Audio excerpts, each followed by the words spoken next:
We just went through Prime Day. Excellent. And Walmart had a big sale too. So you have your gear. You're ready? Good. Are you ready? I guess that's the question, because having the gear and putting it to use, totally different story.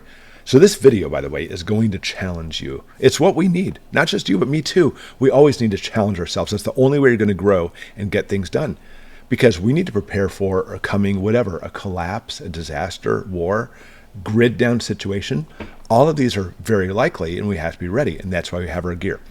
So I'm going to challenge you, and me too. We're going to go through what we call a no spend challenge. But even more so, it's kind of like a using your gear challenge. Because there's no better way to find out what you need or how it's going to work unless you actually put it to use, how to actually use that gear.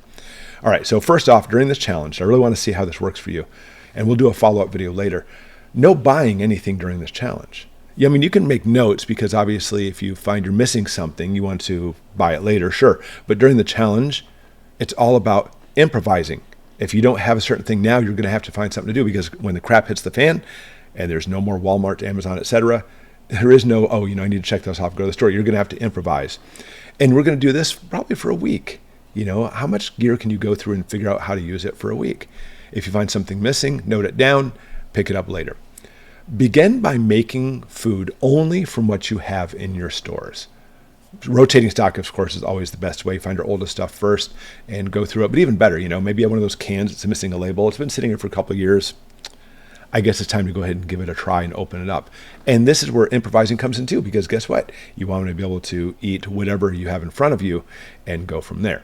But maybe make some dishes, because you may not have all the cooking you need to, because, well, obviously the cooking situation may change drastically. You don't want to have like your grill going and having aromas from your people next door to you who are not preppers.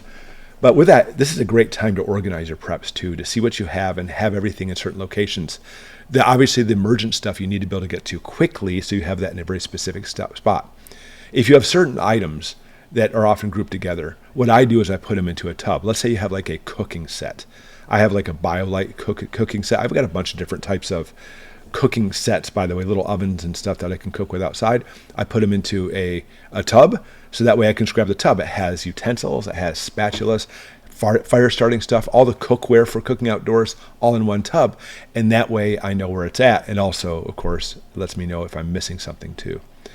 This is the best way to get acquainted with the gear, by the way. Like the BioLite, fantastic unit. Takes a little bit of practice, not much to be able to get used to it, but it's an amazing thing. I've done numerous videos about the BioLite alone, but this video is not about the BioLite, it's about your gear. You want to only use water from your house, and I don't mean your tap. I don't mean your well. I mean literally you have stockpiles. You have like 5-gallon jugs of water. What do you have? It's time to start using those.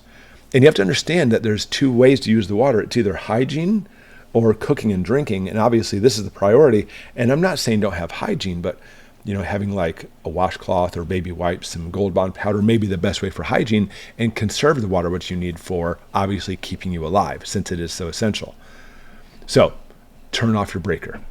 This is a big one, guys. It really puts us into that discomfort zone. Get out your flashlights. No cooking on your electric stove. That's all you have? Well, hopefully you'll have a different alternative cooking. Turn off your air conditioner. Even worse. Well, not really, obviously. How are you going to keep your fridge and freezer going if you turn off your breaker? So you may want to think that part out before you turn it off, but it's only a few hours before the food in your fridge starts spoiling.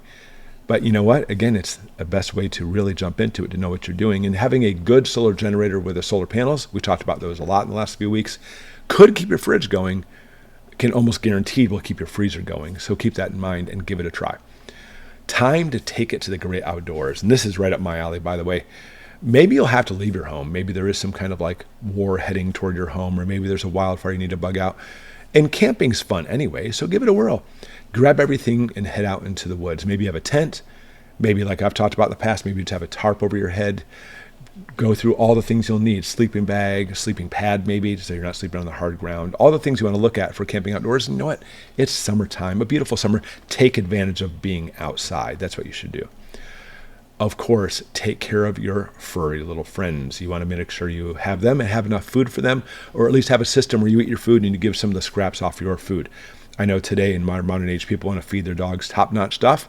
Crap hits the fan, that may not be the case. Scraps work excellent for animals, but think about them, because understand in major situations like Great Depressions, people would just let their dogs go. let their animals go. Be free and fend for yourself.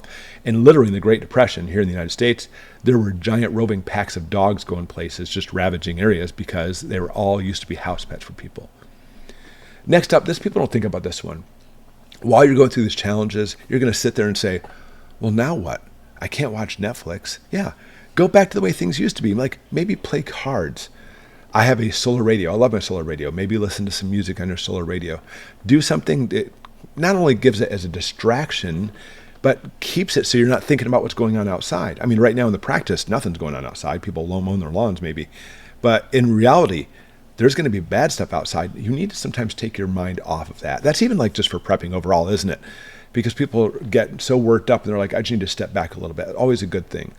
But even more so, if you have kids or grandkids, have entertainment like cards or games or something that they can do to be able to pass the time. But with that in mind, kids, grandkids, and otherwise, we also have to build your prepping community. If you're going to go through these challenges, and I really encourage you to, no better way to do it than do this with your prepping community. Maybe you have some neighbors, some friends down the road, maybe your family, some people in your family do this. Hey guys, pencil out the next week, and this week we're going to go through a whole week of doing the challenge. You can still go to work, but then come back home and not get showers before the work next day. And therefore you can try to do this together. It always works better, and you'll be able to brainstorm and help each other out. Good old-fashioned talking will come into play. Keep that in mind because, of course, this art of working together, unfortunately, has been lost in our modern times. And as preppers, this is something we need to get back to. Let me ask you, do you have a prepping community? Do you have anybody that you work with on this, even if it's just one person? I always say that if you want to, put flyers up like maybe your local gun store, your library, sports store, hardware store, etc., tractor supply. They often have bulletin boards and say, hey guys, we're establishing a prepping community. You don't have to give them your name or number or address or any of that. Just say we're meeting at this park on this Saturday at 5 o'clock or whatever the case may be, and set it up. Just be the coordinator. You'll be amazed how many other people are out there, and soon enough you will have this prepping community, and then you can go through these drills with them. But even more so, it's important to put your gear to the test because, listen, there's nothing worse than being the armchair prepper.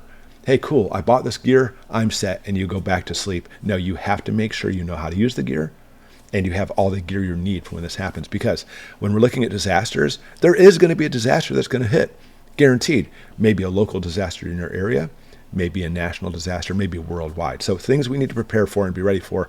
It's not just about having the gear, but the shock that's going to hit you when this happens.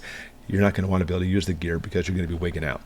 So no better time than the present to practice with this gear now and take this challenge. That's what we're going to do. Thanks for watching as always, and we'll see you next time.